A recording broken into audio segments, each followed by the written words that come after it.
Class 10th biology के chapter life processes का new topic respiration पढ़ना शुरू करने वाले हैं। प्रीवियस लेक्चर्स में हम बात कर चुके हैं न्यूट्रिशन प्रोसेस के ऊपर, nutrition in plants, nutrition in amoeba, nutrition in human beings. आगे की बात यह है कि अब हमें समझना है कि ह्यूमन बीइंग्स में और प्लांट्स में रेस्पिरेशन की प्रोसेस कैसे होती है। तो बस यही है हमारे आज के लेक्चर का टारगेट। तो चलो अपने टारगेट को अचीव करने के लिए आ जाओ, शुरू करते हैं सेशन। हेलो बच्चा पारी, this is Vibhuti Khare, your science educator.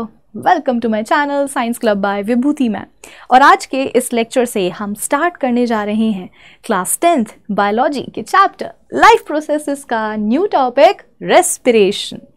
बेटा आज के लेक्चर से ना हम रेस्पिरेशन लाइफ प्रोसेस को पढ़ना शुरू करने वाले हैं। प्रीवियस लेक्चर्स में हम बात कर चुके हैं न्यूट्रिशन प्रोसेस के ऊपर, nutrition in plants, nutrition in amoeba, nutrition in human beings.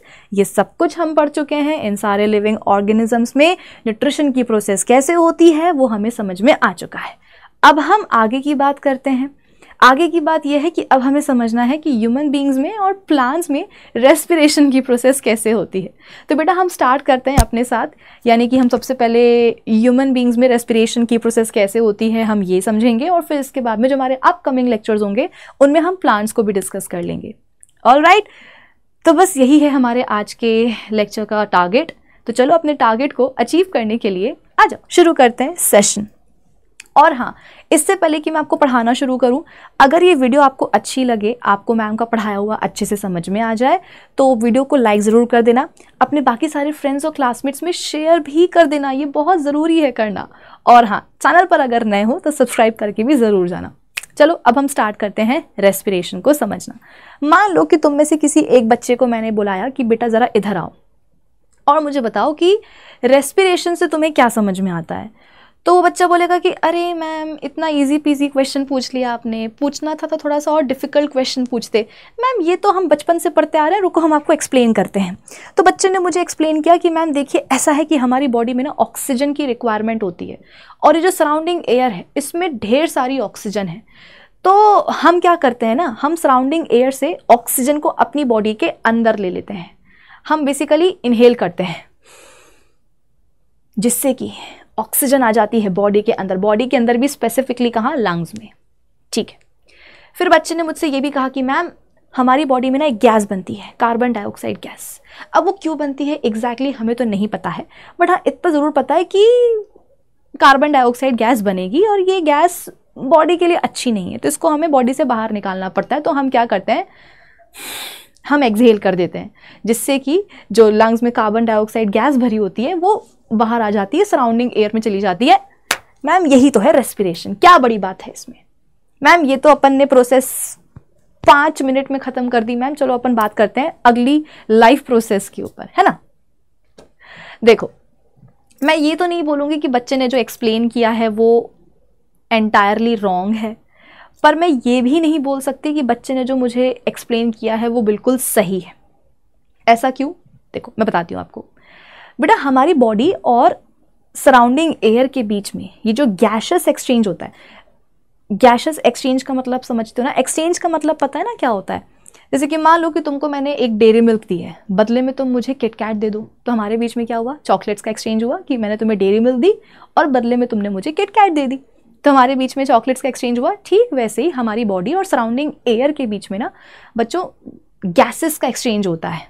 जैसा कि बच्चे ने अभी एक्सप्लेन किया कि हमें ऑक्सीजन चाहिए होती, तो हम क्या करते हैं, सराउंडिंग एयर से ऑक्सीजन को बॉडी के अंदर ले लेते हैं, और बॉडी में जो कार्बन डाइऑक्साइड गैस बनती है वो हमारे लिए अच्छी तो नहीं है, तो उसे हम बॉडी के बाहर निकाल देते हैं और सराउंडिंग एयर को दे देते हैं। यानी कि एयर से ले ली ऑक्सीजन और बदले में उसको दे दी कार्बन डाइऑक्साइड गैस, तो हमारे बीच में क्या हुआ, गैसेस का एक्सचेंज हुआ। तो बॉडी और सराउंडिंग एयर के बीच में ये जो गैशियस एक्सचेंज होता है बेटा, इसी गैशियस एक्सचेंज को हम एक फैंसी वर्ड, फैंसी टर्म दे देते हैं, जिसे हम बोलते हैं breathing.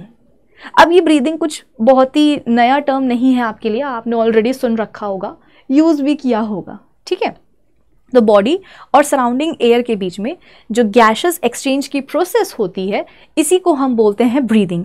And breathing is a part of respiration. Breathing एक हिस्सा है रेस्पिरेशन का। ये बोल देना कि ब्रीदिंग ही रेस्पिरेशन है, रेस्पिरेशन ही ब्रीदिंग है, मैम एक ही बात है, नहीं एक ही बात नहीं है। जब तक आप जूनियर क्लासेस में थे, 8th में थे, 7th में थे, 9th तक में थे, तब तक ये सुनने में फिर भी चल जाता था कि हाँ जो ब्रीदिंग है वही रेस्पिरेशन है, जो रेस्पिरेशन है वही ब्रीदिंग है। लेकिन अब ऐसा नहीं चलेगा, 10th में आ गए हैं तो कॉन्सेप्ट्स पढ़ने पड़ेंगे, समझने पड़ेंगे, क्लैरिटी लानी पड़ेगी कॉन्सेप्ट्स में। तो ये जो गैसेस एक्सचेंज होता है बॉडी और सराउंडिंग एयर के बीच में, इसे हम बोलते हैं ब्रीदिंग। और ब्रीदिंग एक हिस्सा है रेस्पिरेशन का। आप ये नहीं बोल सकते हो, कतई नहीं बोल सकते हो कि ब्रीदिंग ही रेस्पिरेशन है। तो आप पूछोगे कि मैम फिर चलो ठीक है, आपका हमने ये पॉइंट भी समझ लिया कि ब्रीदिंग एक हिस्सा है रेस्पिरेशन का, लेकिन फिर रेस्पिरेशन क्या है? तो बेटा रेस्पिरेशन ना खुद एक ऐसी प्रोसेस है जो दो प्रोसेसेस से मिल के बनती है। क्या मतलब है? सुनो मैं बताती हूं, यहां देखो। रेस्पिरेशन एक ऐसी प्रोसेस है जो खुद दो प्रोसेसेस से मिल के बनती है। कौन सी दो प्रोसेसेस? एक तो अपन ने देख ही लिया, ब्रीदिंग। अरे भाई बोल तो रहे हैं breathing is a part of respiration. एक प्रोसेस तो हो गई आपकी ब्रीदिंग, और दूसरी होती है सेल्यूलर रेस्पिरेशन। हो सकता है कि ये टर्म आपके लिए थोड़ा सा नया हो, पहली बार बच्चे सुन रहे हो, समझ रहे हो, पर कोई दिक्कत की बात नहीं, इजी है ये, कोई बहुत डिफिकल्ट नहीं है। मैं पहले आपको बता देती हूँ।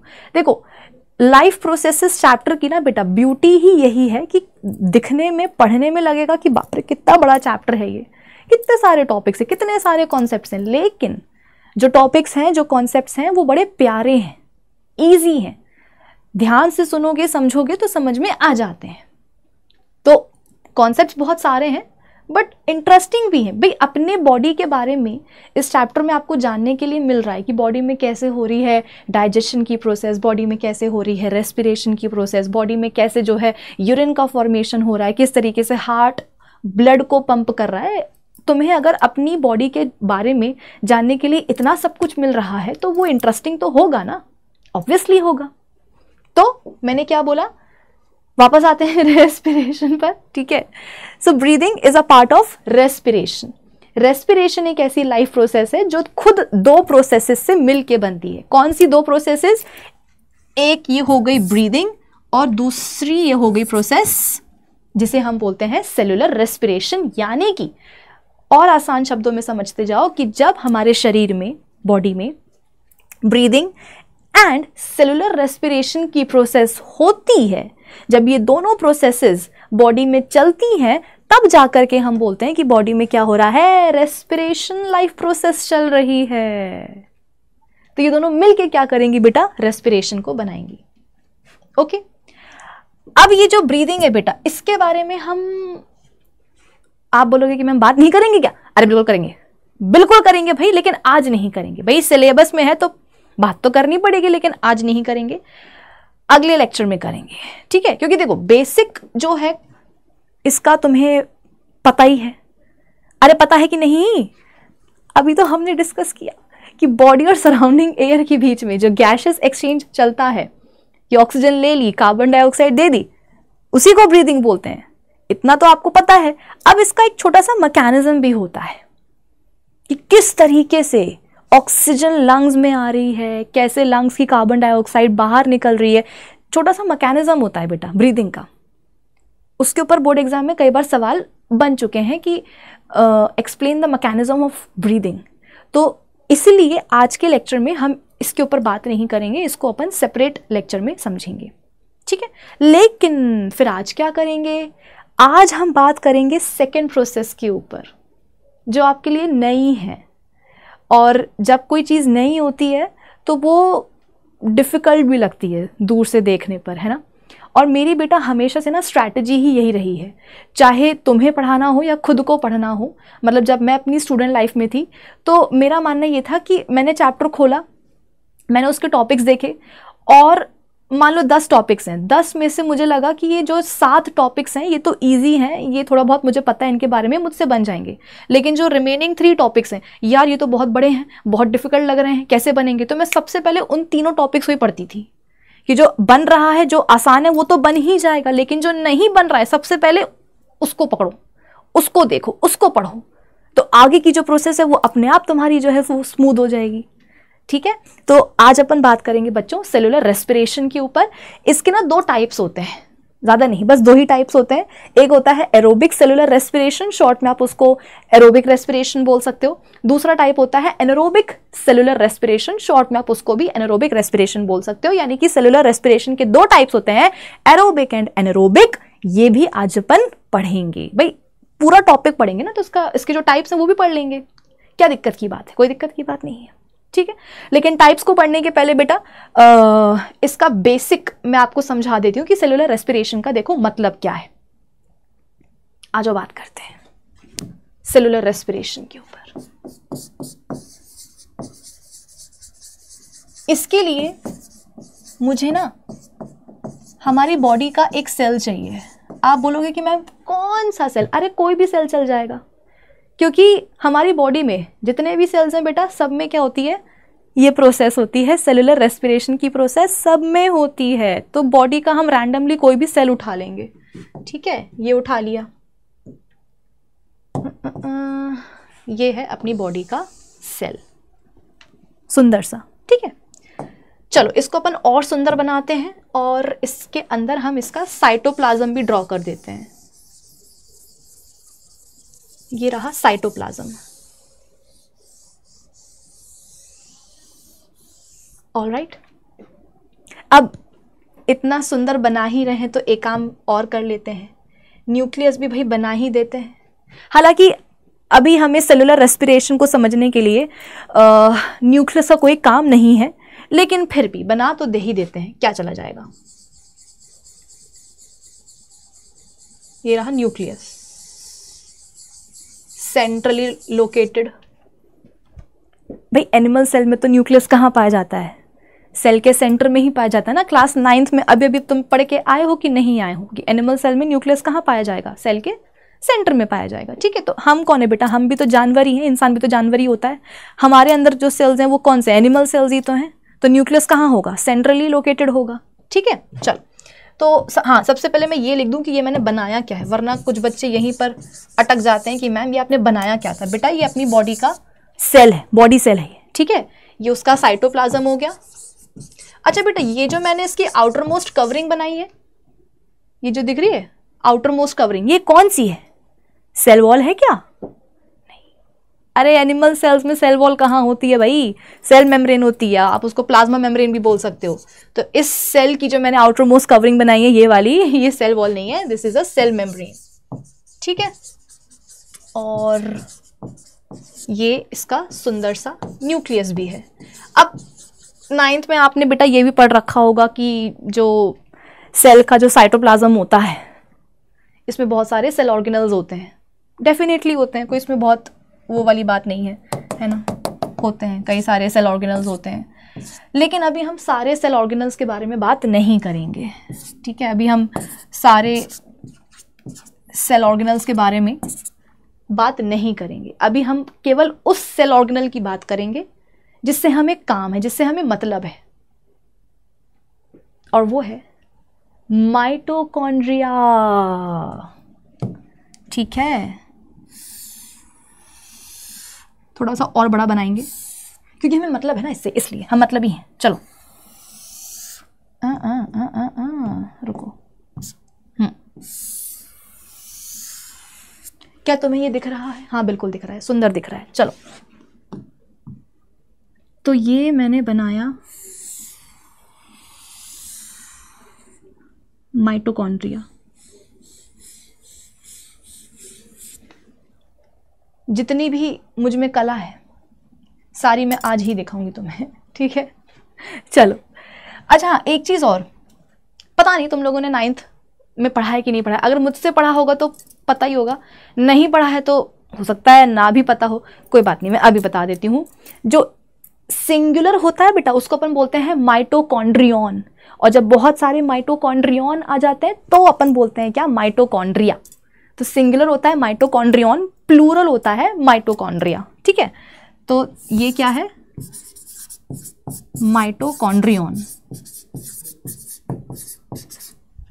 वो तो अपन कभी कभी मतलब बोलने में निकल जाता है कि हाँ माइटोकॉन्ड्रिया माइटोकॉन्ड्रिया, एक्चुअली जब बहुत सारे आ जाते हैं प्लूरल जो है उसको अपन बोलेंगे माइटोकॉन्ड्रिया, एक को तो अपन माइटोकॉन्ड्रियन ही बोलेंगे, ठीक है। चल, तो ये बेटा हमारी बॉडी का एक प्यारा सा सेल है, न्यूक्लियस है, साइटोप्लाज्म है, और अभी हम बात कर रहे हैं साइटोप्लाज्म में प्रेजेंट माइटोकॉन्ड्रियन से।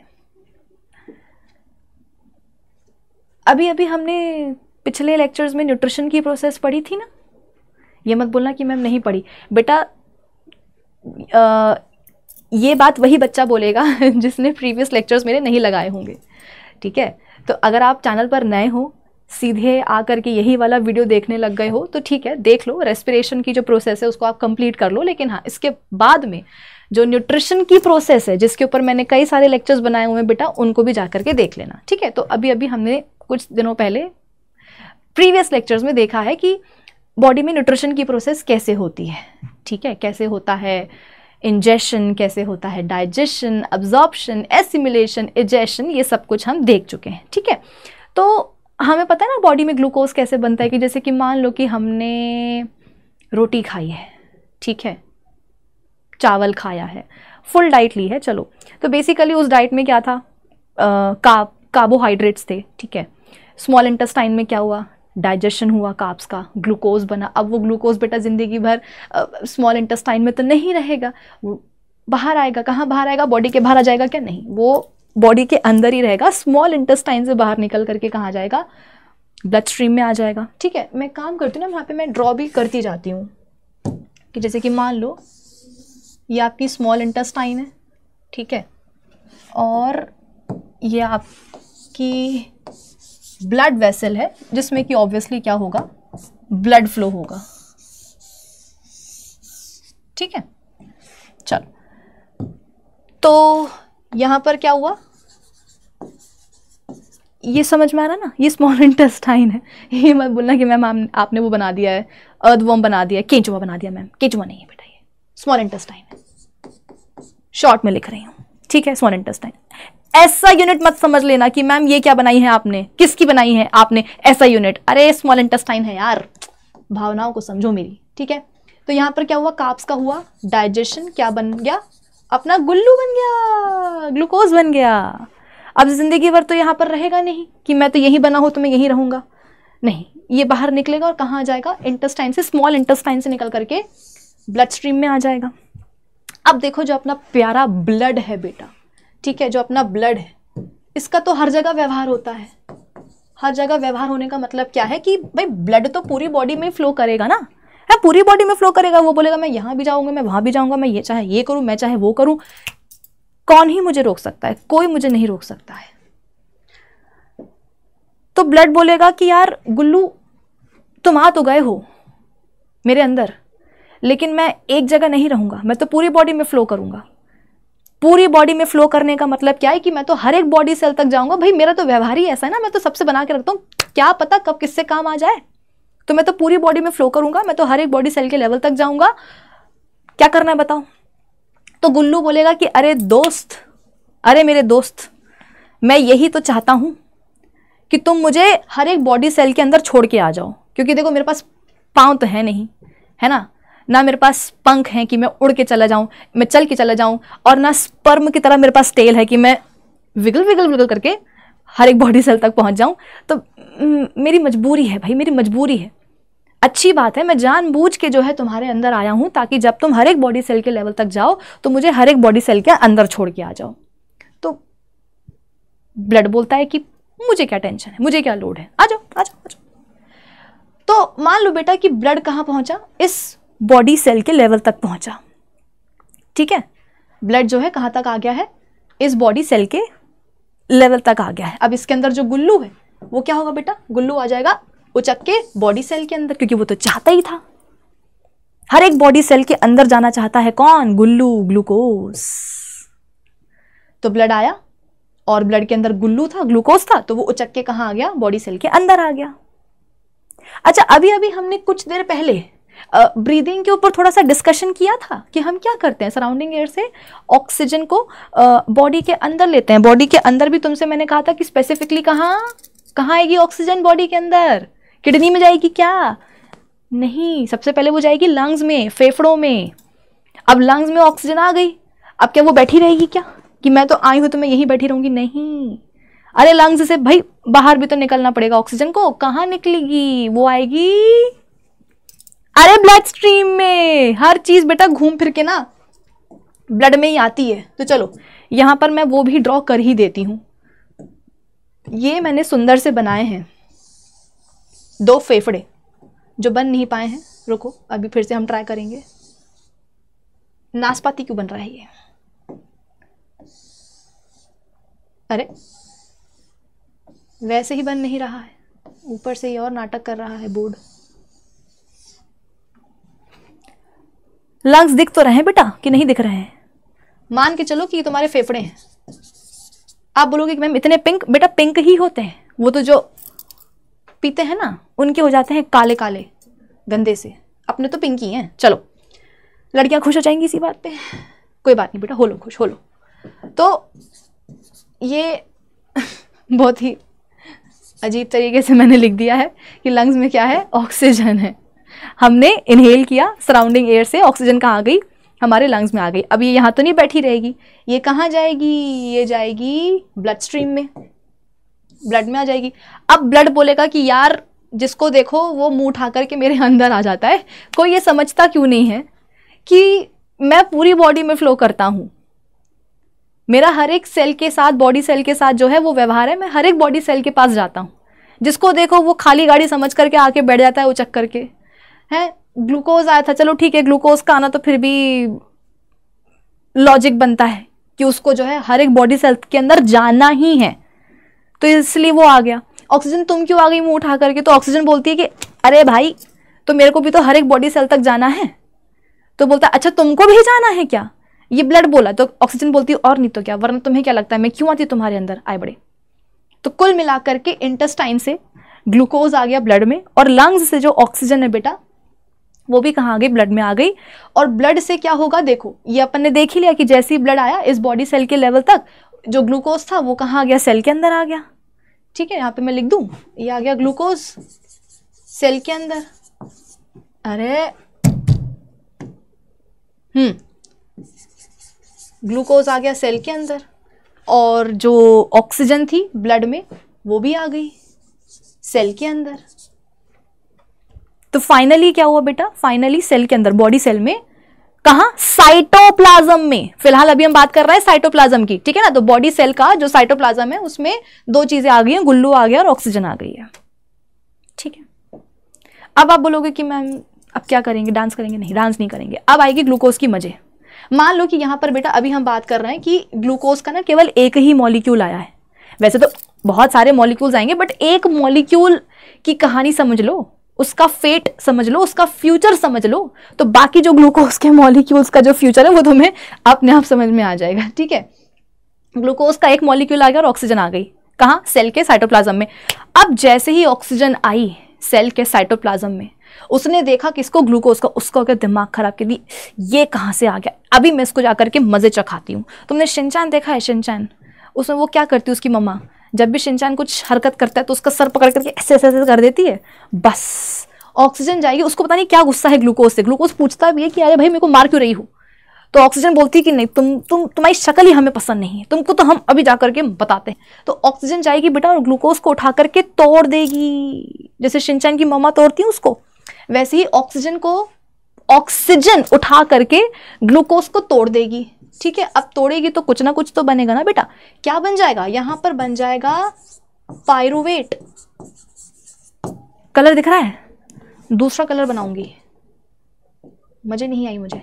चलो यहां देखो, ग्लूकोज टूटा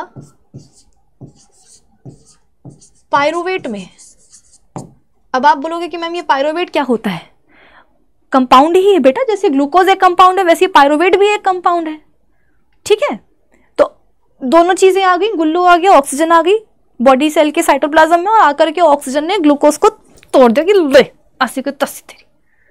तो ग्लूकोज टूट गया, किसमें टूट गया? एक दूसरे कंपाउंड में, और कंपाउंड कौन सा है? पायरुवेट है। अब जैसा कि तुमको यहाँ पर मैंने बताया कि लेट्स से कि यहाँ पर ग्लूकोज का एक मॉलिक्यूल आया है, तो जब ग्लूकोज के एक मॉलिक्यूल को ऑक्सीजन तोड़ेगी तो बेटा पायरुवेट के यहाँ पर 2 मॉलिक्यूल्स बनेंगे। पायरुवेट के यहाँ पर 2 मॉलिक्यूल्स बनेंगे। भाई तोड़ने का मतलब, जैसे मान लो कि मैं बोल रही हूँ कि बेटा मैं ये पेन तोड़ रही हूँ, ये देखो मैंने पेन तोड़ दिया। आप बोलोगे कि मैम लग नहीं रहा कि आपने पेन तोड़ा है। क्यों? क्योंकि अभी आपको केवल इसका एक ही, मतलब ये पेन आपको इंटैक्ट दिख रहा है। वहीं अगर इसके 2 टुकड़े हो जाते तो तुम बोलते कि हाँ मैम आपने तो पेन को तोड़ दिया। तो टूटा हुआ कोई तभी लगेगा ना जब वो दिखेगा। जैसे मान लो कि किसी ने बोला कि मेरी पिटाई हुई है, तो कैसे पता चलेगा उसकी पिटाई हुई है? जब हड्डी वड्डी टूटी होगी, दांत वात टूटे होंगे, है ना, तब पता चलेगा कि हाँ ये टूटा है, इसकी पिटाई हुई है। तो कैसे पता चलेगा कि ग्लूकोज के एक मॉलिक्यूल की पिटाई हुई है, कि वो टूटा है? जब आपको वो लिटरली टूटा हुआ मिलेगा। कैसे टूटा हुआ मिलेगा? एक मॉलिक्यूल से आपको 2 मॉलिक्यूल्स बनते हुए नजर आएंगे। ये तुम्हें लो बोलो, कलर ही नहीं दिखा, क्या मतलब रहा?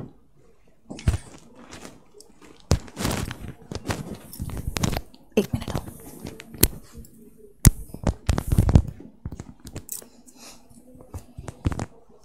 आई होप तुम्हें मेरी आवाज एकदम क्लियर आ रही हो। चलो यहां देखो, हाँ हम कहाँ थे? तो ग्लूकोज का एक मॉलिक्यूल से बेटा, जो ग्लूकोज का एक मॉलिक्यूल है उससे तुम्हें 2 मॉलिक्यूल्स मिल जाएंगे। तो जब 1 के 2 होते हैं, जब 1 के 2 होते हैं तब तो पता चलता है ना कि हाँ इसका ब्रेकडाउन हुआ है। जैसे ये एक पेन है, इसके 2 टुकड़े हो जाएं तो पता चलेगा ना तुम्हें इसका, ये टूटा है, इसका ब्रेकडाउन हुआ है। तो वैसे ही ग्लूकोज के एक मॉलिक्यूल से तुम्हें 2 मॉलिक्यूल्स मिलेंगे, और वो 2 मॉलिक्यूल्स किसके होंगे? वो होंगे पायरुवेट के। ग्लूकोज का फॉर्मूला तुम्हें पता है? ऑब्वियसली पता होना चाहिए, कैसे नहीं पता? ग्लूकोज का फॉर्मूला होता है C6H12O6, यानी कि ग्लूकोज के एक मॉलिक्यूल में बेटा तुम्हें कार्बन के 6 एटम्स मिलेंगे, एक मॉलिक्यूल में 6 एटम्स मिलेंगे। वहीं जो पायरुवेट के यहां पर जो 2 मॉलिक्यूल्स बन रहे हैं, हर एक मॉलिक्यूल में कार्बन के 3 एटम्स होते हैं। यानी कि पायरुवेट का एक मॉलिक्यूल, उसमें कार्बन के 3 एटम्स, दूसरे मॉलिक्यूल में आ जाएंगे फिर से 3 एटम्स कार्बन के। तो हिस्सा बांट तुम्हें समझ में आ रहा है? जो डिवीजन हो रहा है वो तुम्हें समझ में आ रहा है? जो ब्रेकडाउन चल रहा है बेटा वो पल्ले पड़ रहा है कि नहीं पड़ रहा? कि ग्लूकोज का एक मॉलिक्यूल है, वो टूटेगा, 2 मॉलिक्यूल्स बनेंगे, लेकिन दोनों मॉलिक्यूल्स में कार्बन के 3-3 एटम्स आ जाएंगे।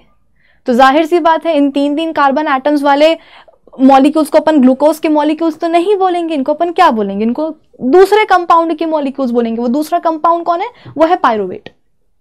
ऑलराइट, चलो तो तोड़ दिया ऑक्सीजन ने, किल्ले तेरी ऐसी की तैसी, बन गए पायरुवेट के 2 मॉलिक्यूल्स।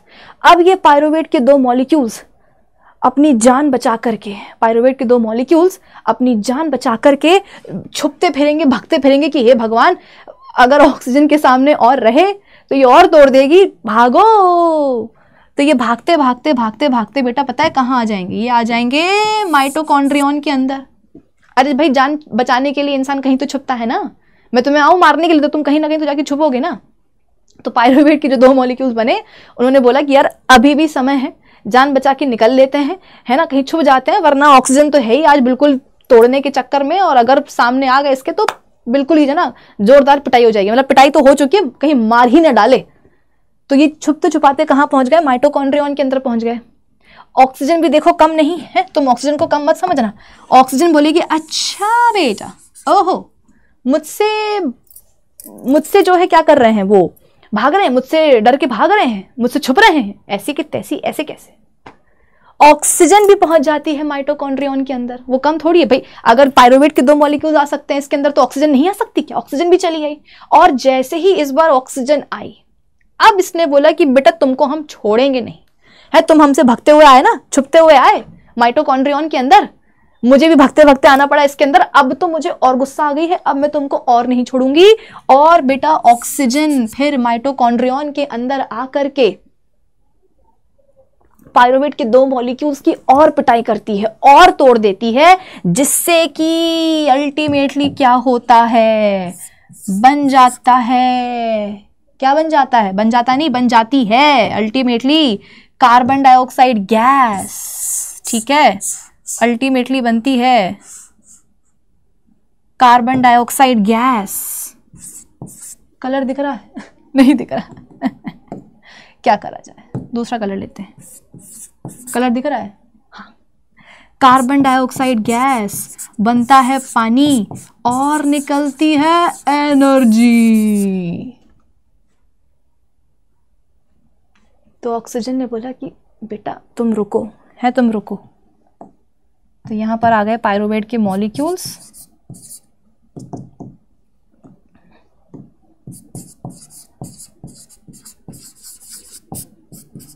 और इन दोनों मॉलिक्यूल्स को ऑक्सीजन ने उठा करके तोड़ दिया कार्बन डाइऑक्साइड में, पानी में, और निकली ढेर सारी एनर्जी।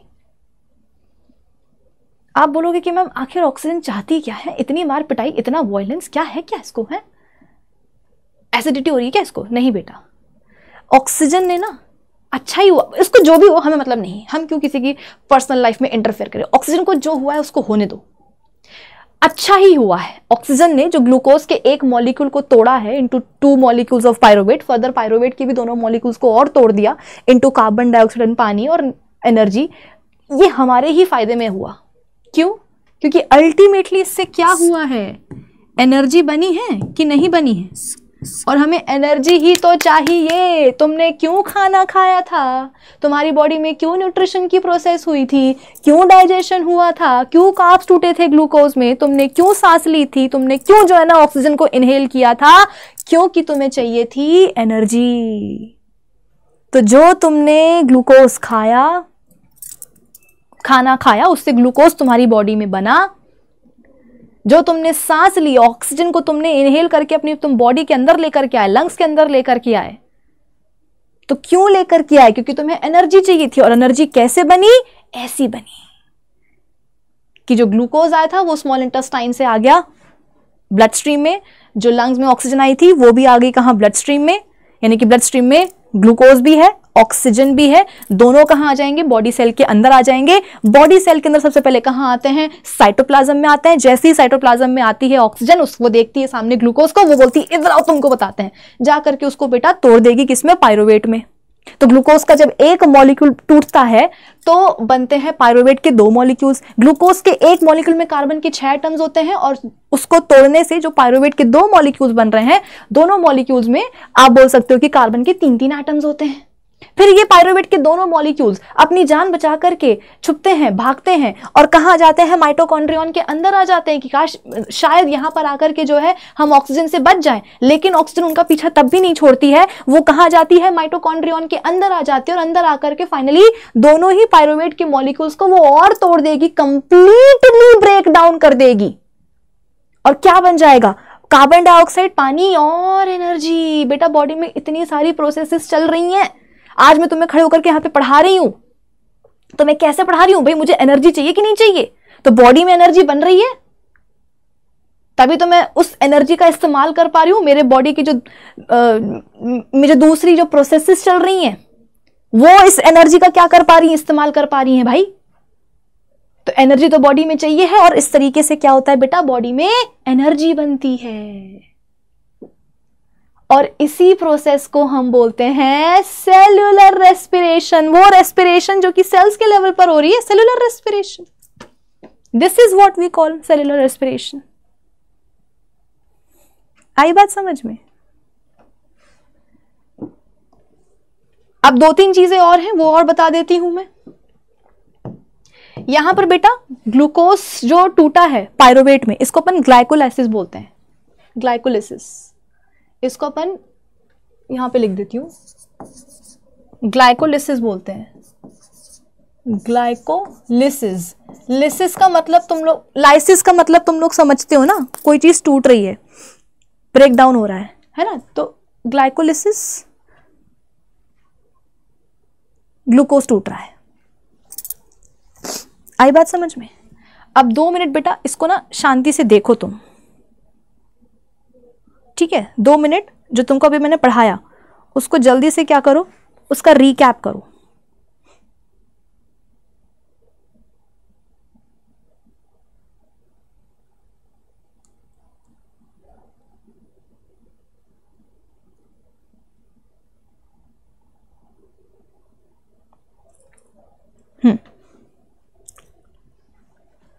ग्लाइकोलिसिस।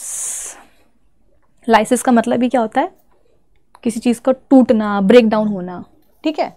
और ग्लूकोज टूट रहा है तो उसको अपन क्या बोलेंगे? ग्लाइकोलिसिस बोलेंगे। कहाँ होती है बेटा? ये स्टेप होती है साइटोप्लाज्म में। इसीलिए मैं तुम्हें बता रही थी बार बार कि सबसे पहले ग्लूकोज और ऑक्सीजन कहाँ है? साइटोप्लाज्म में है। तो सबसे पहले ग्लूकोज टूटा कहाँ? पायरोवेट में, साइटोप्लाज्म के अंदर हुआ। तो ग्लाइकोलिसिस की प्रोसेस बेटा कहाँ होती है? साइटोप्लाज्म में होती है, ठीक है। फर्दर जो पायरोवेट के मॉलिक्यूल्स का और टूटना चल रहा है इनटू कार्बन डाइऑक्साइड पानी, वो होती है माइटोकॉन्ड्रियन के अंदर। और इसीलिए, क्योंकि एनर्जी कहाँ बन रही है बेटा? माइटोकॉन्ड्रियन में। इसीलिए आप क्लास 9 से पढ़ते आते हो कि mitochondria is known as the power house of the cell, है ना। कि सेल का पावर हाउस किसको बोलते हैं? पावर हाउस मतलब जहां पर ढेर सारी एनर्जी हो, जहां पर ढेर सारी एनर्जी बने। तो सेल में एनर्जी कहां बन रही है? माइटोकॉन्ड्रिया के अंदर। इसीलिए उसको अपन क्या बोलते हैं? Power house of the cell.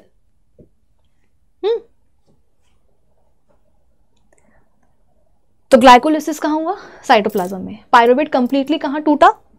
Mitochondria में, ठीक है। और हाँ, ये जो यहां पर बेटा पायरोवेट का ब्रेकडाउन हो रहा है इनटू कार्बन डाइऑक्साइड पानी और ढेर सारी एनर्जी निकल रही है बेटा, ये ना आप बोल सकते हो कि ये ग्लूकोज का कंप्लीट ब्रेकडाउन हो रहा है।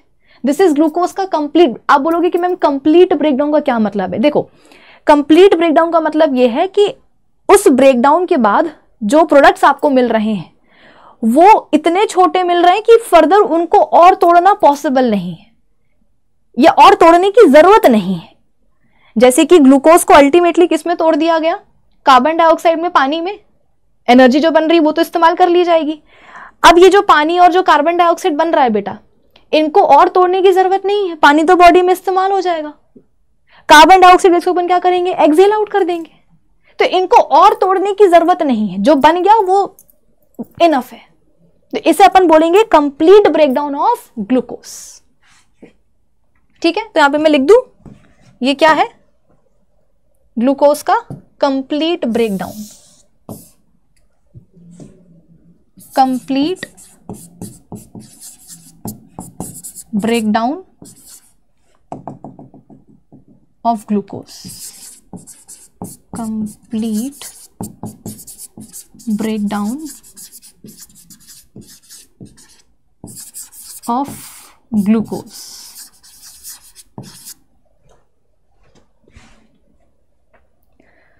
और इसी को अपन बोलते हैं सेलुलर रेस्पिरेशन, ठीक है।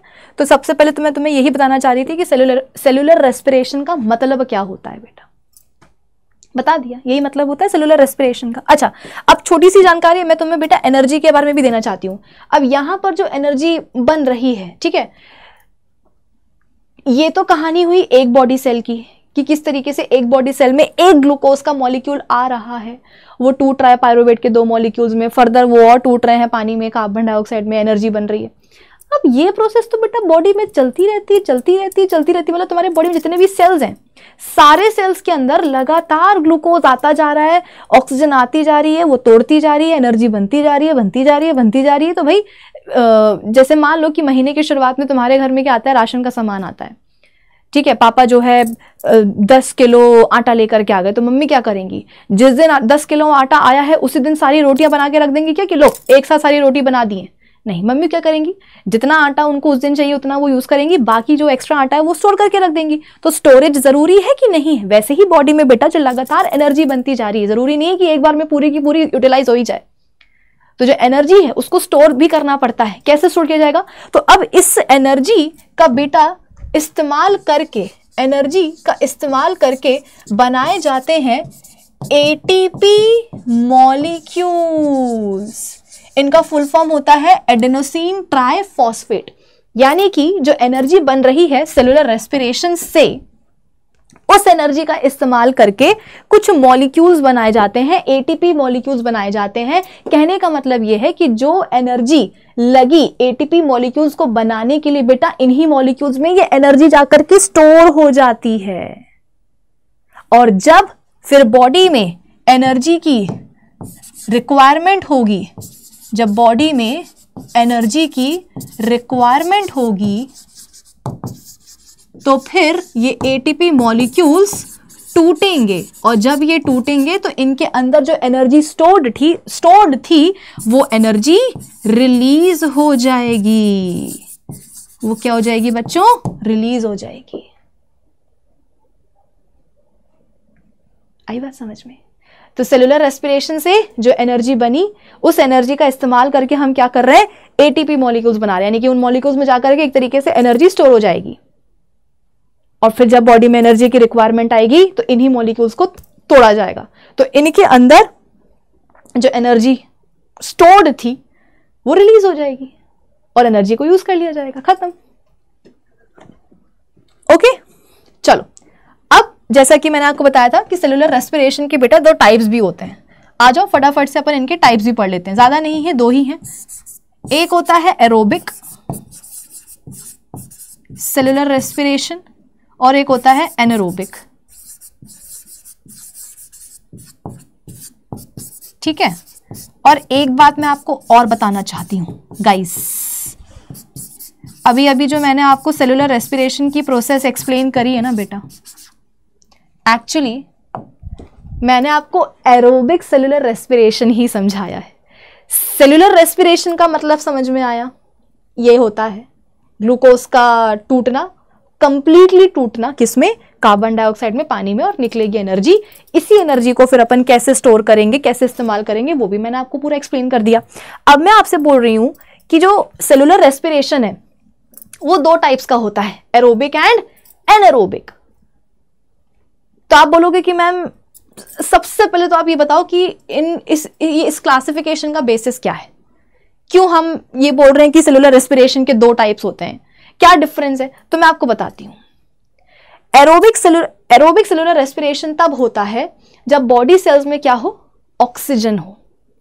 जब बॉडी सेल्स के पास इनफ ऑक्सीजन की सप्लाई हो तो होता है एरोबिक सेलुलर रेस्पिरेशन। और जब बॉडी में या तो ऑक्सीजन की सप्लाई हो ही ना, बॉडी सेल्स तक ऑक्सीजन आ ही ना रही हो या कम आ रही हो, तो होगा क्या? Anaerobic respiration. तो यहां पर मैं लिख दूं कि ऑक्सीजन प्रेजेंट होती है, ठीक है, यहां पर ऑक्सीजन प्रेजेंट होती है एरोबिक सेलुलर रेस्पिरेशन में। और एनारोबिक में क्या होगा? या तो ऑक्सीजन एब्सेंट रहेगी या फिर इनसफिशिएंट रहेगी, यानी कि जितनी चाहिए उतनी नहीं आ रही है, जितनी चाहिए ग्लूकोज को कंप्लीटली तोड़ने के लिए उतनी नहीं आ रही है।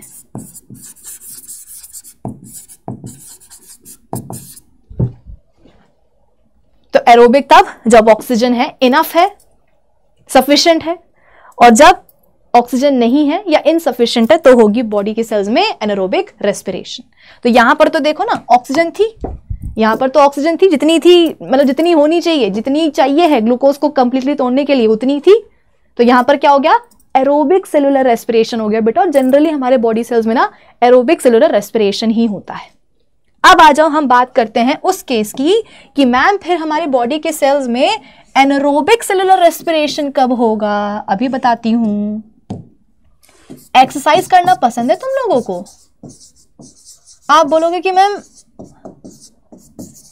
पसंद ना पसंद की बात नहीं है, हाँ एक्सरसाइज करते हैं, कुछ खेलते कूदते हैं, जिम वगैरह जाते हैं तो अच्छा तो लगता है किसी ना किसी फिजिकल एक्टिविटी में इंडल्ज होकर के मैम अच्छा लगता है, ऐसा लगता है कि हाँ बॉडी में एनर्जी है, वरना तो क्या है मरे पड़े रहते हैं काउच के ऊपर, है ना।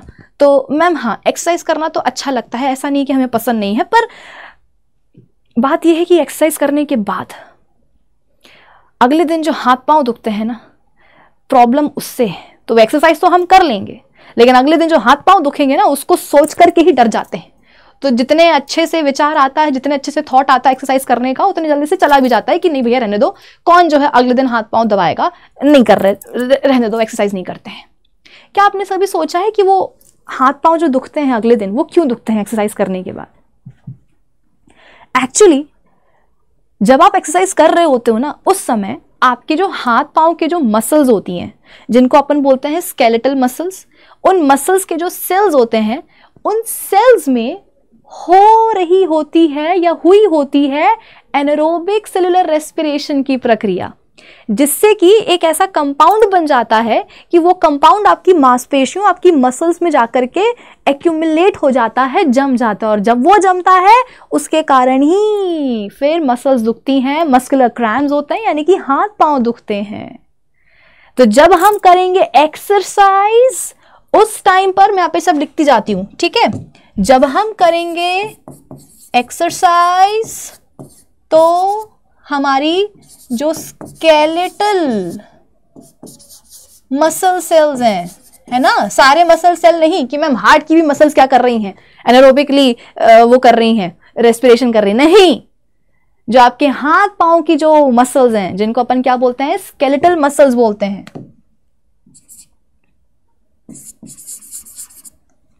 ठीक है, जो आपके हाथ पांव की जो मसल्स हैं जिन्हें हम क्या बोलते हैं, स्केलेटल मसल्स बोलते हैं, उन स्केलेटल मसल सेल्स में क्या होती है, एनारोबिक रेस्पिरेशन की प्रोसेस होती है। कैसे, देखो मैं बताती हूं। ये है आपकी बॉडी, नहीं,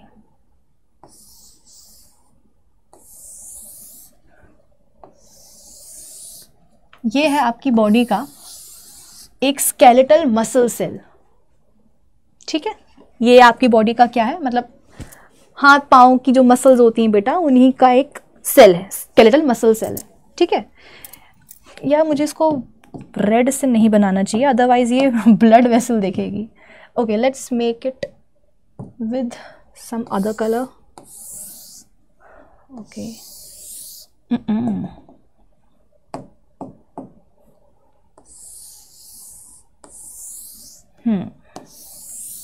अब ठीक है, ऐसा मुझे लग तो रहा है कि ठीक है। हाँ, ओके, चलो इसके अंदर इसका साइटोप्लाज्म भी बना देते हैं। आप बोलोगे कि मैम साइटोप्लाज्म तो मसल सेल है, तो क्या साइटोप्लाज्म नहीं रखोगे क्या?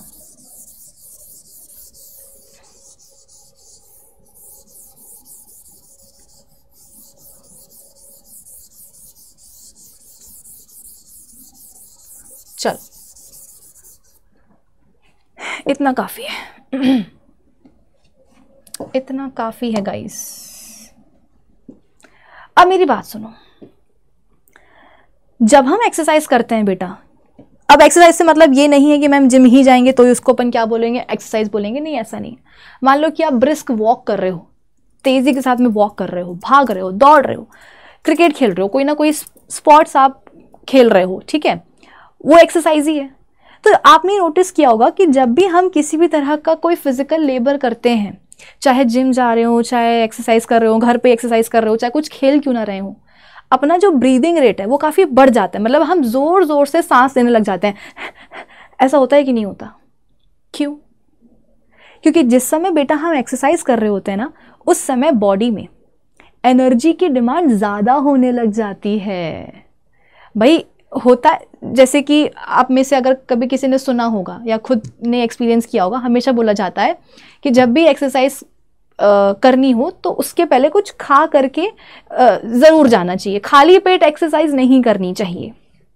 आप बोलोगे कि मैम एक्सरसाइज करनी है तो खाली पेट, भरे पेट से क्या मतलब है? एक्सरसाइज करनी है मतलब करनी कभी भी कर सकते हैं, सुबह सो करके उठे, फ्रेश हुए और चल दिए, नहीं, सुबह सो करके उठे हो, कुछ ना कुछ खाओ, इसके बाद में ही एक्सरसाइज करो। वो एक्सरसाइज आपकी इंटेंस भी हो सकती है, हल्की फुल्की भी हो सकती है, बट जो भी है थोड़ा बहुत खा पी करके ही जाना चाहिए, उसके बाद में एक्सरसाइज करनी चाहिए। उसके पीछे का लॉजिक क्या है कि जब आप एक्सरसाइज करते हो बेटा तो आपकी बॉडी में एनर्जी ज़्यादा चाहिए होती है, मतलब एक्सरसाइज के दौरान, किसी भी फिजिकल लेबर के दौरान आपकी बॉडी में एनर्जी की डिमांड बढ़ जाती है। अब तुमको मैंने क्योंकि सेलुलर रेस्पिरेशन समझा दिया है तो ये तो समझ में आ ही गया ना तुमको कि हमारी बॉडी में एनर्जी बनती कैसे है, कि जो हमारी बॉडी के सेल्स होते हैं, जो हमारी बॉडी के सेल्स होते हैं उनमें आता है ग्लूकोज, उनमें आती है ऑक्सीजन, सबसे पहले ग्लाइकोलिसिस होगा साइटोप्लाज्म में, इसके बाद में जो पायरुवेट बनेगा वो माइटोकॉन्ड्रिया के अंदर जाएगा, ऑक्सीजन वहां पर फर्दर और तोड़ेगी उसको, किसमें, कार्बन डाइऑक्साइड में, पानी बनेगा, एनर्जी बनेगी। तो अपने बॉडी के सेल्स में बेटा ऑक्सीजन, ये एनर्जी कैसे बन रही है ये तुम्हें समझ में आ गया है ना। यानी कि एनर्जी को बनाने के लिए बॉडी सेल्स में, बॉडी में एनर्जी बनाने के लिए बॉडी सेल्स को क्या चाहिए है, ग्लूकोज चाहिए है, ऑक्सीजन चाहिए भाई, और कुछ तो नहीं लगा था ना बॉडी में, सेल्स को एनर्जी बनाने के लिए, बस ऑक्सीजन और ग्लूकोज से काम हो गया था। तो जब हम एक्सरसाइज करते हैं, जब भी हम किसी भी तरह का फिजिकल लेबर करते हैं, तो बॉडी में एनर्जी की डिमांड बढ़ जाती है। अब उस एनर्जी की बढ़ी हुई डिमांड को फुलफिल करने के लिए जो बॉडी के सेल्स हैं, स्पेशली कौन से सेल्स, स्केलेटल मसल सेल्स, इनके ऊपर भारी जो है ना वो आ जाती है रिस्पॉन्सिबिलिटी। जो दूसरे बॉडी के जो सेल्स होते हैं ना, वो बोलते हैं इन हाथ पांव की मसल्स के सेल से कि सुनो, इंसान फिजिकल एक्टिविटी कर रहा है, कुछ खेल रहा है, कुछ वो जिम कर रहा है, कुछ भी कर रहा है, तो उसमें सबसे ज्यादा क्या हो रहा है, उसके हाथ पांव तो इस्तेमाल हो रहे हैं। भाई तुम अगर क्रिकेट खेलो, तुम अगर दौड़ रहे हो तो तुम अपने पैरों का इस्तेमाल करोगे। तुम अगर किसी से लड़ रहे हो, तुम अगर क्रिकेट खेल रहे हो, तुम कुछ भी करो, तुम उसमें क्या करोगे, अपने हाथों का इस्तेमाल करोगे। तो जो बॉडी के दूसरे सेल्स होंगे ना, वो बोलेंगे कि सुनो, इस इंसान ने जो है ना एक्सरसाइज शुरू करी है, ये कुछ खेल रहा है, ये कुछ कर रहा है, तो सबसे ज्यादा क्या कर रहा है, ये अपने हाथ पांव का इस्तेमाल कर रहा है। तो हाथ पांव के जो मसल्स हैं, स्केलेटल मसल्स जो हैं, उनके जो सेल्स हैं, सबसे ज्यादा रिस्पॉन्सिबिलिटी उन मसल सेल्स की है कि वो क्या करें, बॉडी में जो एनर्जी की डिमांड बढ़ रही है ना, उस बढ़ती हुई डिमांड को फुलफिल करें। तो ये सेल्स बोलते हैं कि ठीक है यार, हम अब सही बात है, इंसान कुछ ना कुछ करेगा, काम करेगा, तो हाथ पांव का तो इस्तेमाल करेगा ही। तो ठीक है, हम रिस्पॉन्सिबिलिटी ले लेते हैं कि बॉडी में जो ज्यादा एनर्जी की डिमांड आ रही है उसको हम फुलफिल करेंगे। पर कैसे करेंगे? बॉडी में जो एनर्जी की जो डिमांड बढ़ती जा रही है, रोज से ज्यादा बढ़ी हुई डिमांड है, उसको कैसे फुलफिल करेंगे? तो अभी भी तुमको मैंने क्या समझाया कि एनर्जी के लिए क्या चाहिए है, ऑक्सीजन चाहिए, ग्लूकोज चाहिए। और अगर ज्यादा एनर्जी बनानी है सेल्स को, तो सेल्स को और ज्यादा ग्लूकोज और ऑक्सीजन चाहिए बेटा, कि नहीं चाहिए? तुम खुद दिमाग लगाओ ना कि बॉडी सेल्स एनर्जी बनाएंगे कैसे, ऑक्सीजन और ग्लूकोज से। और अगर मैं बोल रही हूं कि फिजिकल एक्सरसाइज, फिजिकल एक्टिविटी या एक्सरसाइज के दौरान क्या है, सेल्स को ज्यादा एनर्जी बनानी है, क्योंकि बॉडी में ज्यादा एनर्जी की डिमांड आ रही है। तो ये जो अपने स्केलेटल मसल सेल्स होंगे, जो अपने हाथ पांव के जो मसल सेल्स होंगे ना, ये बोलेंगे कि भैया ठीक है, हम ज्यादा एनर्जी बना देंगे, बट ज्यादा एनर्जी बनाने के लिए हमको ज्यादा ऑक्सीजन चाहिए, हमको ज्यादा ग्लूकोज चाहिए है। तो ज्यादा ऑक्सीजन कैसे आएगी? जो अपने फेफड़े होते हैं, जो लंग्स होते हैं, उनसे बोला जाता है कि ए सुनो, और तेजी से के साथ जो है ना वो करो, ऑक्सीजन को इनहेल करो। तो अपन क्या करते हैं, ब्रीदिंग रेट बढ़ जाता है, जोर जोर से सांस लेने लग जाते हैं, ताकि ज्यादा से ज्यादा ऑक्सीजन लंग्स तक पहुंचे। लंग्स से कहां जाए, ब्लड में जाए, और ब्लड से कहां जाए, जो बॉडी की जो सेल्स हैं, स्पेशली जो स्केलेटल मसल सेल्स हैं, उन तक आए ऑक्सीजन। आई बात समझ में? क्योंकि एनर्जी की डिमांड बढ़ रही है ना।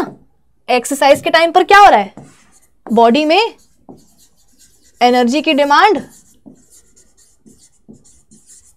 बढ़ रही है।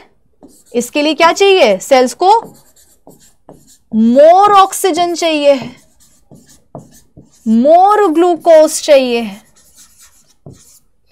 क्योंकि ज्यादा एनर्जी की डिमांड आ रही है। तो भाई डिमांड आ रही है, जैसे कि मान लो कि मार्केट में जो है ना वो आजकल एक ट्रेंड नहीं चला है लबूबू डॉल्स का। अब पता नहीं तुम लोगों ने देखी है कि नहीं देखी है, तुम्हें वो ट्रेंड पता है कि नहीं पता है।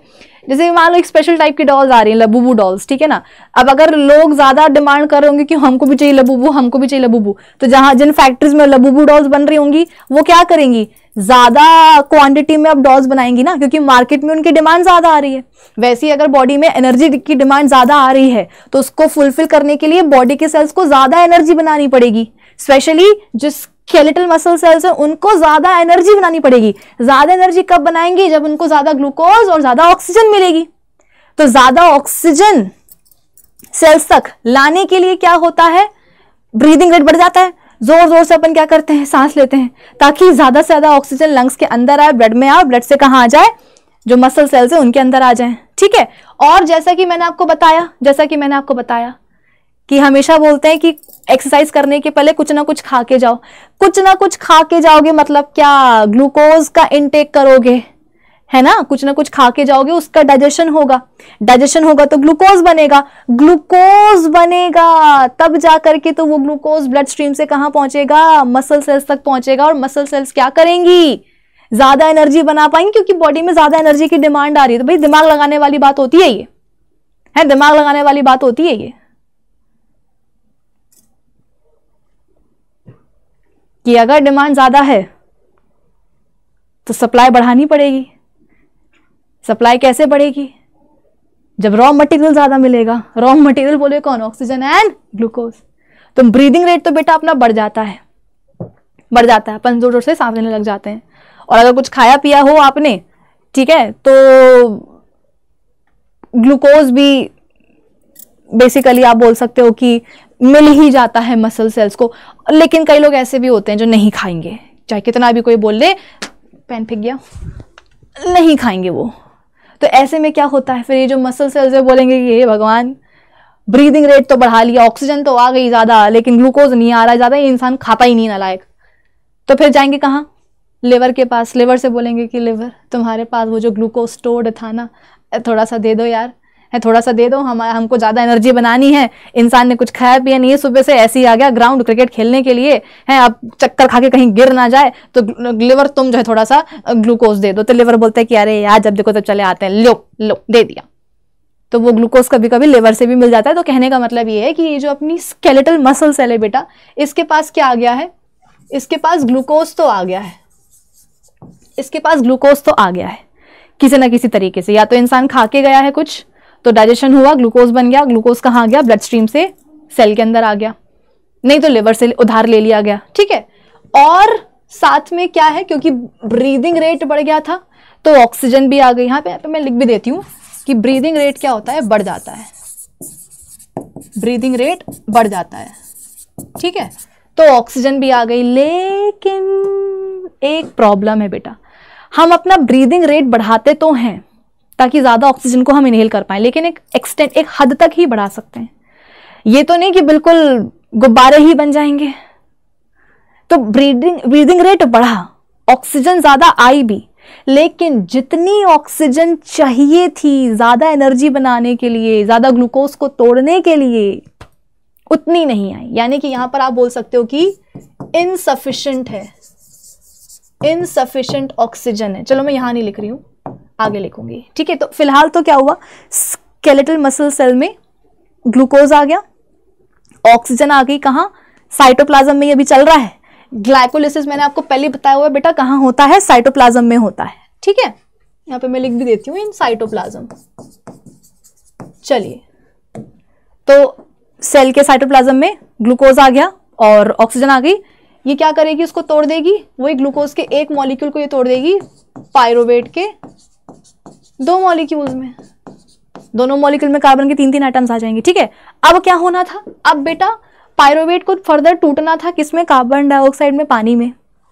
और इसके लिए भी क्या चाहिए थी? ऑक्सीजन ही चाहिए थी भाई। पायरोवेट को और तोड़ने के लिए भी तो ऑक्सीजन ही चाहिए होती ना। मैंने आपको बताया ना कि माइटोकॉन्ड्रियन के अंदर पायरोवेट भी आ जाएगी, ऑक्सीजन भी आ जाएगी और तोड़ देगी।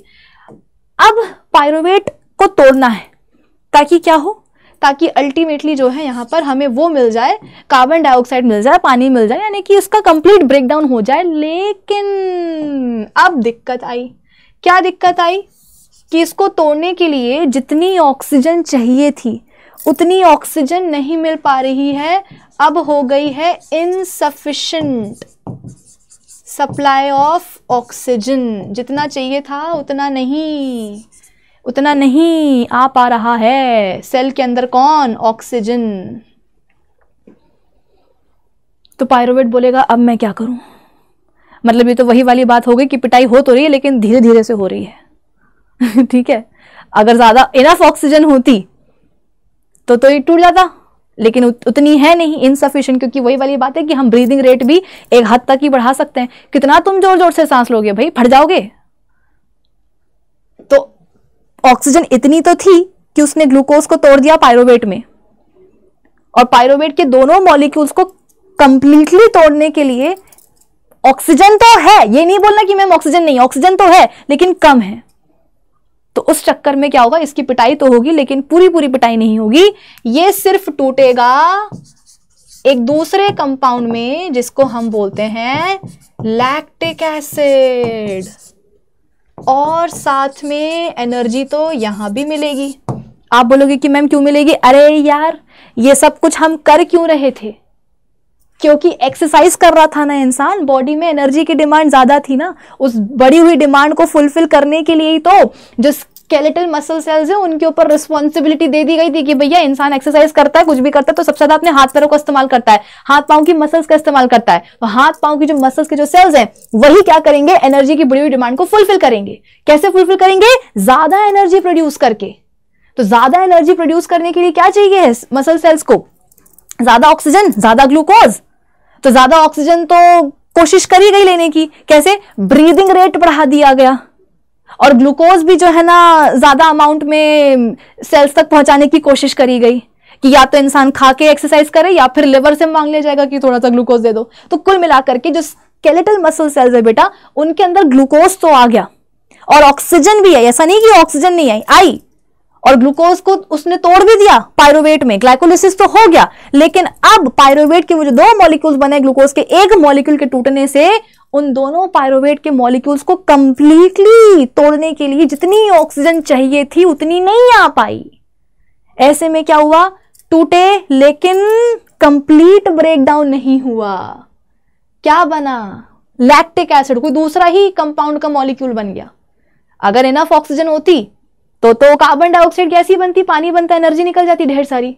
लेकिन यहां पर क्योंकि इनफ ऑक्सीजन नहीं थी, इनसफिशिएंट सप्लाई थी ऑक्सीजन की, तो अल्टीमेटली पायरुवेट टूट गए किसी दूसरे कंपाउंड में, मॉलिक्यूल्स में।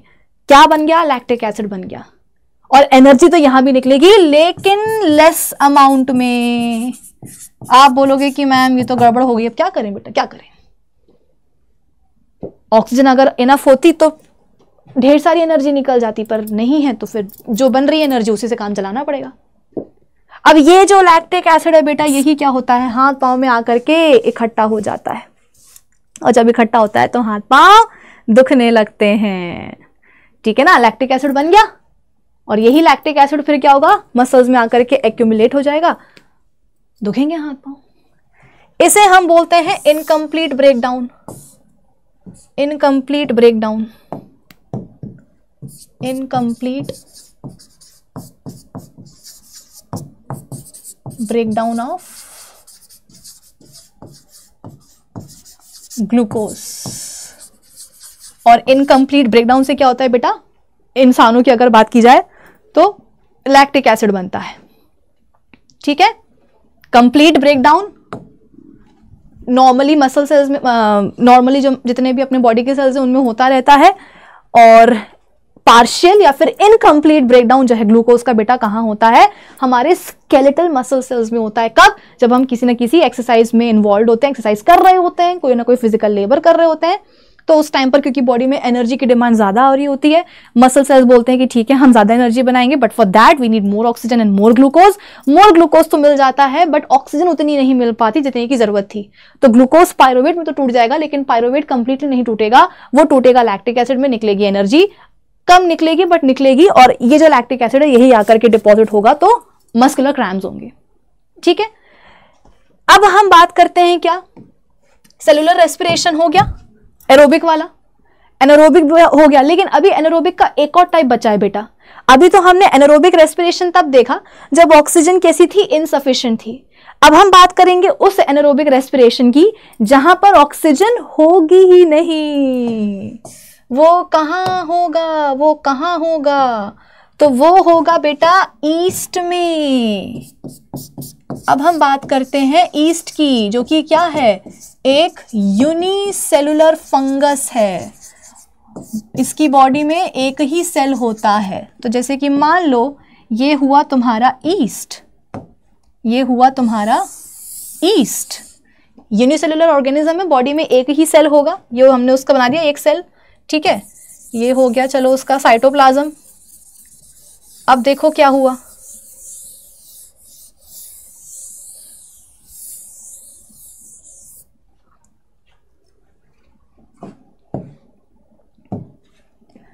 इसके अंदर आ गया कौन, ग्लूकोज। साइटोप्लाज्म में आ गया ग्लूकोज। ठीक है, ग्लूकोज टूट भी गया पायरुवेट में। अब पायरुवेट ने अपने पीछे देखा कि अरे भाई ये ईस्ट है बेटा, यूनिसेलुलर फंगस है। ठीक है ना, ये इसका इकलौता सेल है, फंगल सेल लिख देती हूं, दिस इज फंगल सेल।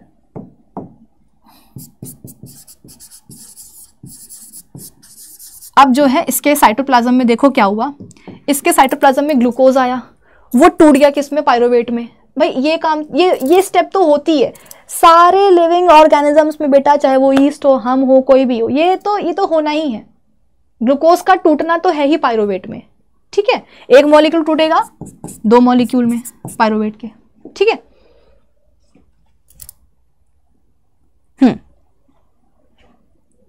अब जो 2 पायरोवेट के मॉलिक्यूल्स बने, वो अपने पीछे देखेंगे कि ऑक्सीजन तो नहीं आ रही, तो ऑक्सीजन दूर खड़ी होगी कहीं, वो बोलेगी कि तुम टेंशन मत लो, मैं नहीं आऊंगी। इनने बोला कि पायरोवेट के 2 मॉलिक्यूल्स ने बोला कि पक्का तुम नहीं आओगी, तो ऑक्सीजन ने बोला कि नहीं ईस्ट है, मैं नहीं आऊंगी चाहे जो भी हो जाए। तो पायरोवेट के दोनों मॉलिक्यूल्स को लगा चलो जान बची सो लाखों पाए, ऑक्सीजन नहीं आ रही है ना, इतने तो टूट गए हैं और नहीं टूटेंगे। लेकिन उनको नहीं पता था कि धोखा हुआ है उनके साथ। धोखा मतलब ये कि ऐसा नहीं कि ऑक्सीजन बिना बताए आ जाएगी, नहीं, ऑक्सीजन तो नहीं ही आएगी बेटा, ऑक्सीजन तो नहीं आएगी, लेकिन फिर भी ऑक्सीजन की एब्सेंस में ये टूटने वाले हैं, ऑक्सीजन नहीं है, एब्सेंस ऑफ ऑक्सीजन की एब्सेंस में ही ये टूट जाएंगे, किसमें, इथेनॉल में, कार्बन डाइऑक्साइड में, और यहां भी निकलेगी एनर्जी। आप बोलोगे कि मैम पहले वाले में तो ऑक्सीजन की चलो कमी थी, है यहां पर तो है ही नहीं, कि नहीं है यहां पे और ऑक्सीजन।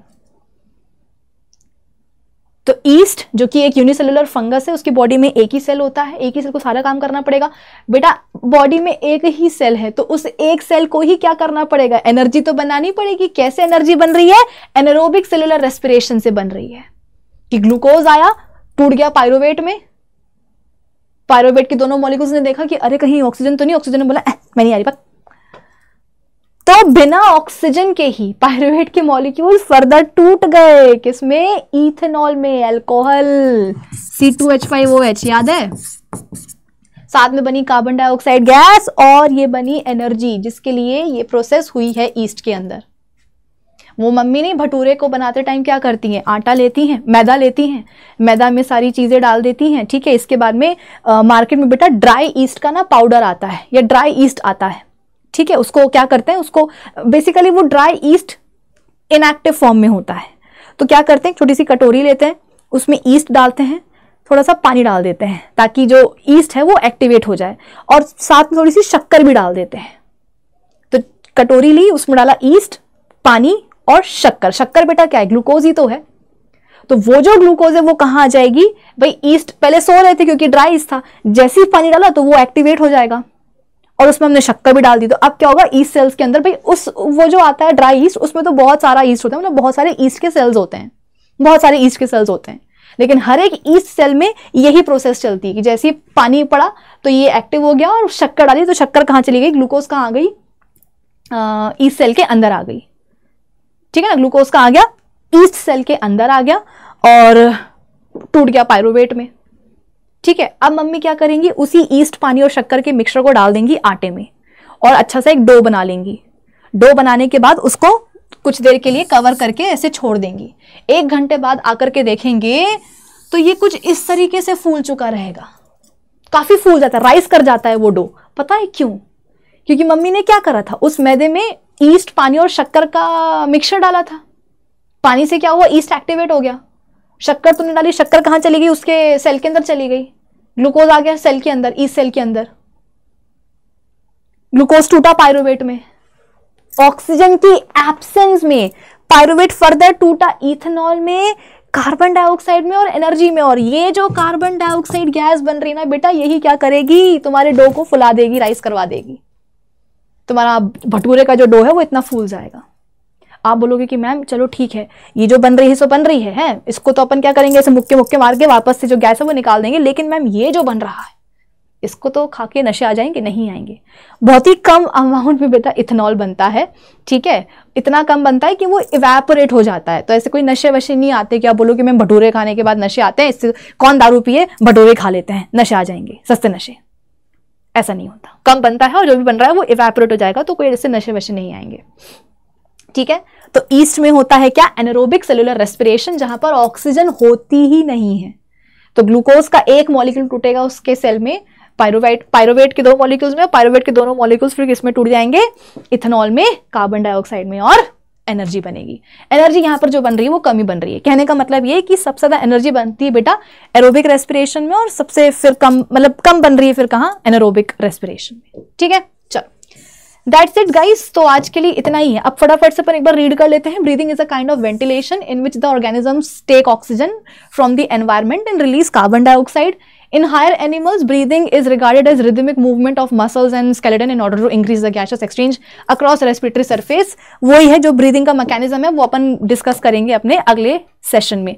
अभी ये देख लो, cellular respiration is a much more complex process that occurs inside the living cells. It is the oxidation of respiratory substrate. Respiratory substrate क्या होता है बेटा, ग्लूकोज होता है, और उसका अपन क्या करते हैं, ऑक्सीडेशन करवा रहे हैं। ऑक्सीडेशन अपन पढ़ते हैं ना केमिस्ट्री में, किसी भी चीज में अगर सब्सटेंस में ऑक्सीजन का एडिशन हो जाए तो क्या बोलेंगे, ऑक्सीडेशन बोलेंगे। तो अपने पास जो रेस्पिरेटरी सबस्ट्रेट है, कौन, ग्लूकोज, उसको आकर के ऑक्सीजन तोड़ देती है, यानी कि उस ग्लूकोज में आकर के ऑक्सीजन का एडिशन हो जाता है, ऑक्सीडेशन हो जाता है, ठीक है, in the cells resulting in the release of carbon dioxide and energy. This respiration involves the release of energy in the form of ATP की जो एनर्जी रिलीज होगी उसको अपन ATP बनाने में इस्तेमाल करेंगे। फिर जब भी बॉडी में एनर्जी की डिमांड होगी ATP को तोड़ देंगे तो एनर्जी रिलीज हो जाएगी। दो टाइप के होते हैं, एरोबिक एंड एनारोबिक। एरोबिक में देखो क्या हो रहा है, तो oxidative breakdown of respiratory substrate which with the help of atmospheric oxygen, it is known as aerobic respiration. इस प्रोसेस में क्या होता है, respiratory substrate such as glucose, इनका कंप्लीट ब्रेकडाउन होता है बेटा, जिससे कि क्या बनता है, कार्बन डाइऑक्साइड गैस, पानी। In most of the eukaryotic organisms, some part of the aerobic respiration यानी कि ग्लाइकोलाइसिस कहाँ होगा, साइटोप्लाज्म में, और जो पायरुवेट का जो टूटना है वो कहाँ होगा, माइटोकॉन्ड्रिया में होगा। इन साइटोप्लाज्म ग्लाइकोलाइसिस होगा in the presence of oxygen. ये पायरुवेट कहाँ आ जाएगा, माइटोकॉन्ड्रिया के प्रेजेंस के अंदर, जहां पर इसका कंप्लीट ब्रेकडाउन हो जाएगा। The breakdown results in the production of energy, जो कि स्टोर होगी एटीपी में, ठीक है। ये देखो पूरी इक्वेशन आपको दी गई है, ग्लूकोज टूट रहा है पायरुवेट में, पायरुवेट टूट रहा है किसमें, कार्बन डाइऑक्साइड में, पानी में, और निकल रही है एनर्जी। ऑलराइट, एनारोबिक में ऑक्सीडेशन होता है रेस्पिरेटरी सबस्ट्रेट का in the absence of oxygen, या इनसफिशिएंट सप्लाई होती है ऑक्सीजन की, तो it involves incomplete breakdown of respiratory substrate in which end products क्या होंगे, या तो इथेनॉल होगा या फिर लैक्टिक एसिड होगा। As in case of aerobic respiration, the initial breakdown जो होता है ग्लूकोज का into pyruvate inside the cytoplasm is same, ठीक है ना, चाहे एरोबिक हो चाहे एनारोबिक हो, ग्लूकोज का पायरुवेट में टूटना तो है ही, कहां, साइटोप्लाज्म में, ठीक है, साइटोप्लाज्म में। फर्दर ब्रेकडाउन जो होगा पायरुवेट का in the absence of oxygen, उस या इनसफिशिएंट ऑक्सीजन की उसमें, या तो इथेनॉल में होगा या लैक्टिक एसिड में होगा। The microorganisms get energy in the absence of oxygen. Yeast की बात हो रही है, बैक्टीरिया और ईस्ट की, ठीक है। तो यहां पर ऑक्सीजन है ही नहीं, तो क्या बनेगा, इथेनॉल बनेगा। देखो ग्लूकोज टूट रहा है पायरुवेट में, और पायरुवेट फर्दर देखो ऑक्सीजन तो है ही नहीं भाई। यहां पर भी आप देखो कि ईस्ट में जब ग्लूकोज गया, ठीक है, तो ग्लूकोज को भी पायरुवेट में तोड़ने के लिए ऑक्सीजन ने बोला कि मैं नहीं आ रही, तो अपने आप जो है ईस्ट में ग्लूकोज किस में टूट जाएगा बेटा, पायरुवेट में टूट जाएगा, ठीक है। और फिर इसके बाद में ये जो पायरुवेट है ये फर्दर, ऑक्सीजन तो अभी भी नहीं है, तो इन द एब्सेंस ऑफ ऑक्सीजन ये टूट जाएगा किसमें, इथेनॉल में, कार्बन डाइऑक्साइड में, और निकलेगी एनर्जी, और यही कार्बन डाइऑक्साइड गैस आपके डो को राइज कर देती है। ऑलराइट, चलो इसको अपन फर्मेंटेशन भी बोल सकते हैं। नेक्स्ट हम बात करते हैं किसकी, अपने मसल सेल्स की बात कर लें क्या। तो बेटा ईस्ट में ध्यान से समझ लो, ठीक है, पढ़ लो, क्या पढ़ लो, क्या समझ लो, कहां गया, अरे वो कहां गई, कहां गई, कहां गई, कहां गई, रुको, हाँ यहां देख लो, ईस्ट के सेल में जब ग्लूकोज आता है और वो ग्लूकोज जब पायरुवेट में टूटता है, तो इसके लिए भी ऑक्सीजन नहीं चाहिए। मतलब ऑक्सीजन बोलेगी कि मैंने आना ही नहीं है, मेरे तो लो स्टैंडर्ड्स नहीं है कि मैं ईस्ट के अंदर भी आऊं, मैं नहीं आऊंगी, ठीक है। तो ऑक्सीजन आती ही नहीं है ईस्ट में, ईस्ट के सेल्स में, तो ग्लूकोज ऑक्सीजन की एब्सेंस में ही पायरुवेट में टूटेगा और पायरुवेट के फिर दोनों जो मॉलिक्यूल्स हैं वो उसकी एब्सेंस में उसमें टूटेंगे, इथेनॉल में, कार्बन डाइऑक्साइड में, और एनर्जी निकलेगी। हाँ, हमारी बॉडी के जो मसल सेल्स होते हैं उनमें तो ऑक्सीजन इतनी तो रहती है कि वो हो सके, पायरुवेट में तोड़ सके। एनारोबिक रेस्पिरेशन मसल सेल्स में भी होगा। It usually occurs during the phase when oxygen gets used up faster than it is available for oxidative breakdown. The anaerobic respiration in muscle cells is different from that of the microorganisms. In this case, oxidation of glucose results in the formation of lactic acid. ठीक है, ये देखो कुछ इस तरीके से पूरी process होगी। बड़ा ही खूबसूरत सा डायग्राम है ये। वैसे मैं ज़्यादा वो तो नहीं करूँगी, पर मैंने ज़्यादा अच्छा डायग्राम बनाया है। The energy released during cellular respiration is immediately used for the synthesis of ATP.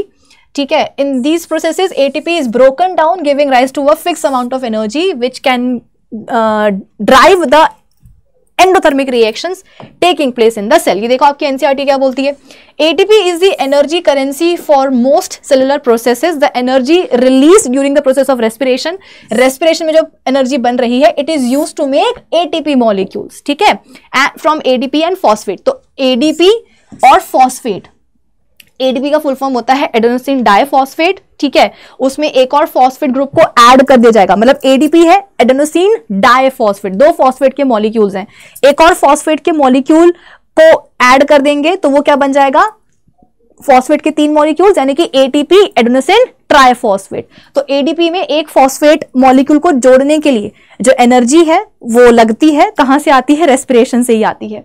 तो ATP में क्या होगी, वही एनर्जी जाकर के स्टोर हो जाएगी। ठीक है, endothermic processes in the cell then use this ATP to drive the reactions. When the terminal phosphate linkage in ATP is broken using water, the energy equivalent to 30.5 kilojoules per mole is released. जब एक ATP का molecule टूटेगा तो this much amount of energy will be released.